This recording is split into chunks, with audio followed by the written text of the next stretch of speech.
আপনি আটলান্টা থেকে এসেছেন, অর্থাৎ ইউএসএ থেকে এসেছেন।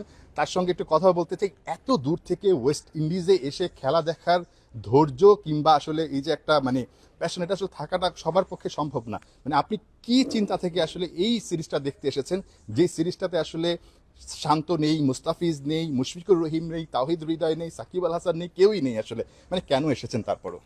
জি, আমি পিওর ক্রিকেট লাভার। বাংলাদেশের খেলা যদি আশেপাশে কোথাও থাকে আমি সবগুলো যাওয়ার চেষ্টা করি। আপনার আমাদের যদিও স্টার প্লেয়ার কিছু মিসিং, আপনার তারপরও we have Soumya Sarkar who joined the team গতকালকে। উনি ওই গ্লোবাল সুপার লিগে যেভাবে ভালো খেলেছেন, এখানে আশা করতেছি আমি ওই একই মোমেন্টাম নিয়ে খেললে ইনশাল্লাহ বাংলাদেশ শুড স্কোর ওভার 300। আর 300 রান যদি আমরা করতে পারি একটু 300-র উপরে, তাহলে we have the good bowlers to defend that total. আহ, একটু জানিয়ে রাখি, টস জেতার পর মেহেদী হাসান মিরাজও বলছিলেন আসলে এই উইকেটাতে 280 রান তিনি করতে চান। অর্থাৎ তিনি যে কথাটা বললেন সেই কথাটার সঙ্গে কিন্তু অনেকটাই মিলে যায়।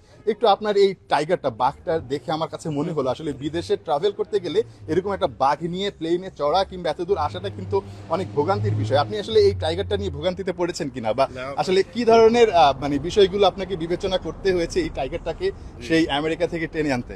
আপনার এই টাইগার অনেক জায়গায় ঘুরেছে। আপনার 2019 সাল থেকে ইংল্যান্ড ওয়ার্ল্ড কাপ, তারপরে আপনার অস্ট্রেলিয়া 2022 ওয়ার্ল্ড কাপ, আপনার গত বছরের ওয়ার্ল্ড কাপ, এই বছর আর্লিয়ার দিস ইয়ার।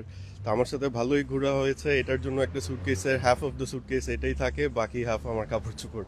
আচ্ছা আচ্ছা, মানে এটার জন্য আলাদা পেমেন্ট করতে হয় নিশ্চয়ই? জি জি, আলাদা একটা সবসময় লাগেজ চেক ইন করা লাগে। আচ্ছা আচ্ছা, মানে এ তাহলে আসলে এই টাইগারটা আসলে এখন পর্যন্ত কয়টা জয়ের সাক্ষী? বেশ কয়েকটা, আপনার অ্যাটলিস্ট 4-5টা তো হয়েছেই। আমরা দেখেছি ভালো ভালো গেমগুলোর মধ্যে this good luck for the team. আপনি আসলে মানে কি কাজ করেন, বা পেশায় কি করেন আসলে? আমি একজন এরোস্পেস ইঞ্জিনিয়ার। আমি আপনার লকহিড মার্টিনে আছি, অ্যাটলান্টা জর্জিয়াতে।